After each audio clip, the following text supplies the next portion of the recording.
እንጂ በሙሽሪኮች ጥላ ስር ያሉት በኑ በክሮች በሙስሊሞች ጥላ ስር ያሉትን ኹዛዓዎችን ሲዋጓቸው፣ ቁረይሾች ቃል ኪዳናቸውን በማፍረስ በጥላቸው ስር ላሉት በማገዝ ኹዛዓዎችን ተዋጓቸው።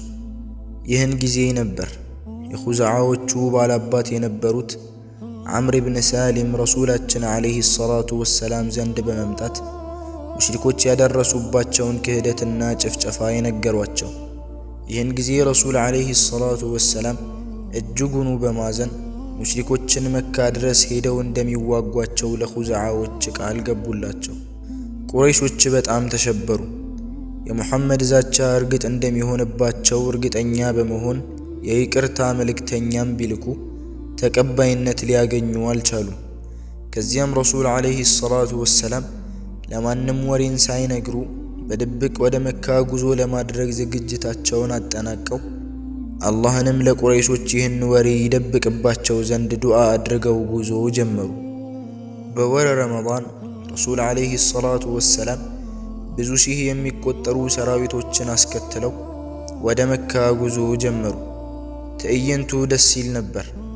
በኢማን የመጠቁ ሰሓቦች ከፍጥረታት ሁሉ በላጭ የሆነውን ነቢይ አስከትለው የላኢላሃ ኢላላህን ባንዲራ እያውለበለቡ ረዥሙን የበረሃ መንገድ ሌላ ውበት ሰጡት። አቡ ሱፊያንና ሁለት ጓደኞቹ የሙሐመድን ጉዳይ ለማጣራት በማታ ወደ ሜዳው ሲወጡ ያ ሰፊ በረሃ ሰሓቦች በለኮሱት እሳት አሸብርቋል። በጣም ተደነቁ። ሙሐመድ ይመጣል ብለው በፍጹም ስላልገመቱ የበኒ ኹዛዓ ሰዎች ናቸው እንዳንል በፍጹም እንዲህ በረሃውን የሚሞላ ብዛት የላቸውም፣ ምን ጉድ መጣብን እያሉ በጭንቀት ተዋጡ። ከዚያም አባስ አቡ ሱፊያንን ጠርቶ ይህ እኮ የሙሐመድ ሰራዊት ነው አለው። አቡ ሱፊያንም ደነገጠ። የሚይዘው የሚጨብጠው ጠፋበት። በአግራሞት እየተመለከተ ይህ ሁሉ ሰራዊት ምን ጉድ ነው? ይህ ሁሉ ወታደር እንዴት በሙሐመድ ዙሪያ ሊሰበሰብ ቻለ? ከሀገሩ ትናንትና ተባሮ የወጣው ሰው ዛሬ እንዲህ በወታደር ታጅቦ ይምጣ እያለ ማጉረምረም ጀመረ። በዚህ መሃል አቡ ሱፊያን ረሱል ዓለይሂ ሰላቱ ወሰላም ዘንድ በመሄድ ሰልሞ ወደ መካ ተመለሰ።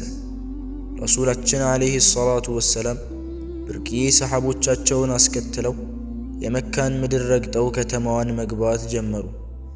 ቁጥራቸው እጅግ ብዙ ነው። ስርዓታቸውና እርጋታቸው ያስደምማል። ምንም እንኳን ብዛታቸው ለቁጥር የሚያዳግት ቢሆንም በአንድ በሚወዱት ሰው ብቻ ትዕዛዝ ነው የሚንቀሳቀሱት።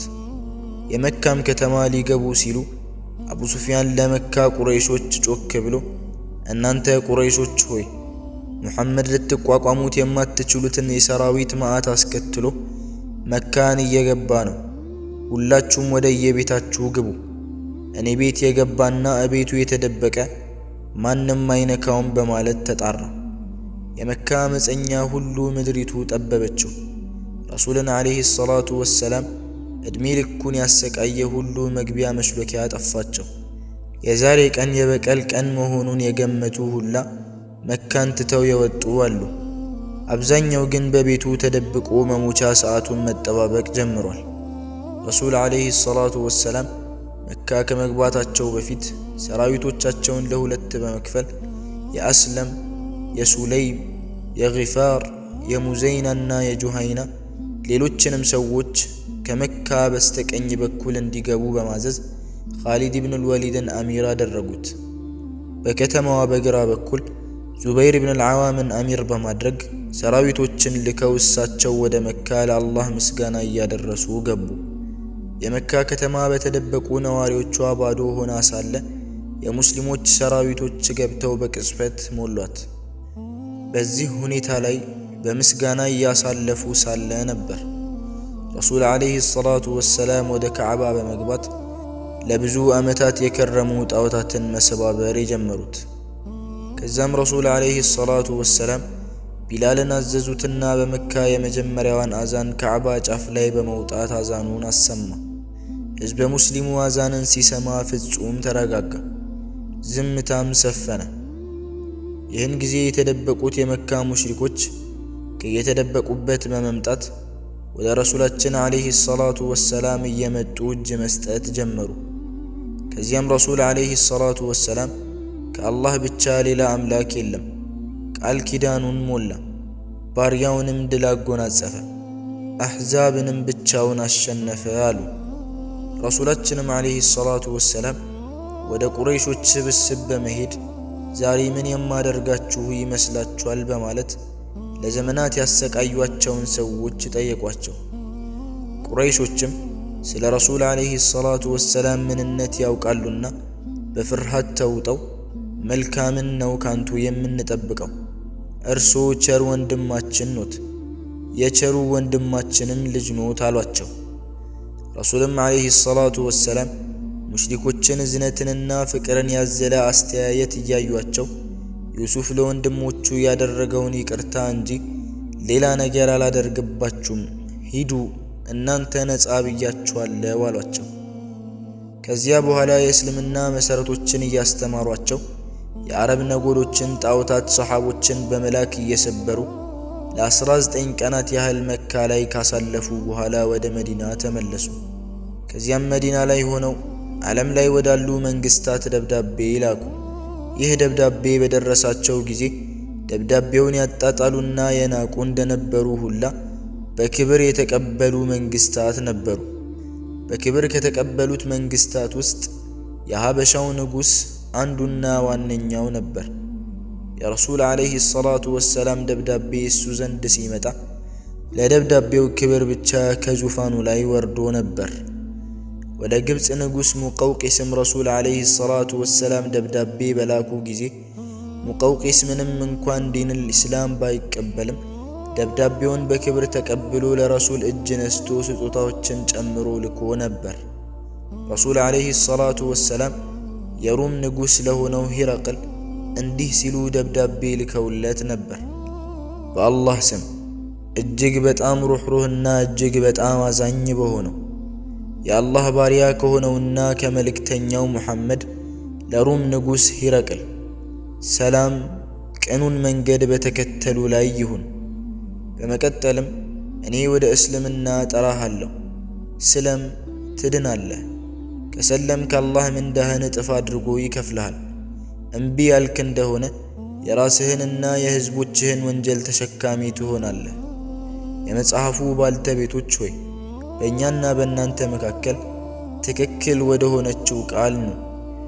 እርሷም አላህን እንጂ ሌላን ላንገዛ፣ በእርሱም ምንንም ላናጋራ፣ ከፊላችንም ከፊሉን ከአላህ ሌላ አማልክትን አድርጎ ላይዝነው በላቸው። እምቢ ቢሉም እኛ ሙስሊሞች መሆናችንን መስክሩ የሚለውንም የቁርአን አንቀጽ አክለው ልከው ነበር።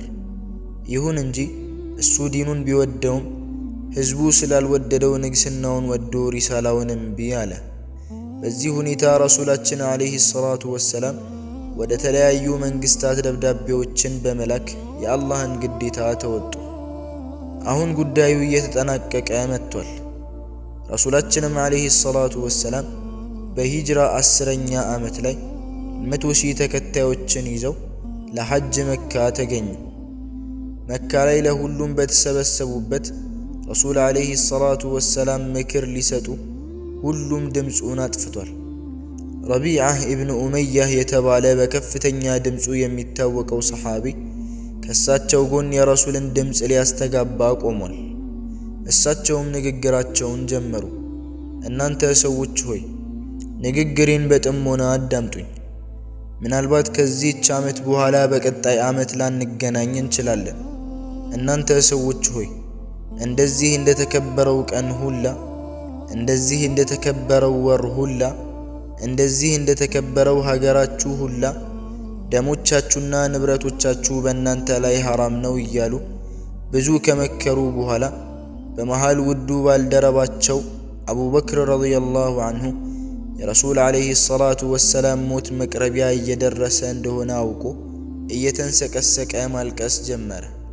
ከዚያም ረሱላችን ዓለይሂ ሰላቱ ወሰላም ተልእኮአቸውን ማድረሳቸውን ካስመሰከሩ በኋላ 3 ጊዜ አላህ ሆይ መስክር እያሉ ኹጥባውን አጠናቀው ወደ መዲና ተመለሱ። በ11ኛው ዓመተ ሂጅራ በወርሃ ስፍር ረሱል ዓለይሂ ሰላቱ ወሰላም ሮምን ስነ ስርዓት ለማስያዝ ከፍተኛ ቁጥር ያለው ወታደር አዘጋጅተው በመካከላቸውም ወጣት የሆነውን ኡሳማ ኢብን ዘይድን በመሪነት ሹመው ላኩ። ይሁን እንጂ ሰራዊቱ ከተንቀሳቀሰ በኋላ ረሱል ዓለይሂ ሰላቱ ወሰላም በጠና በመታመማቸው ሰራዊቱ በሙሉ ወደ መዲና ተመልሶ ገባ።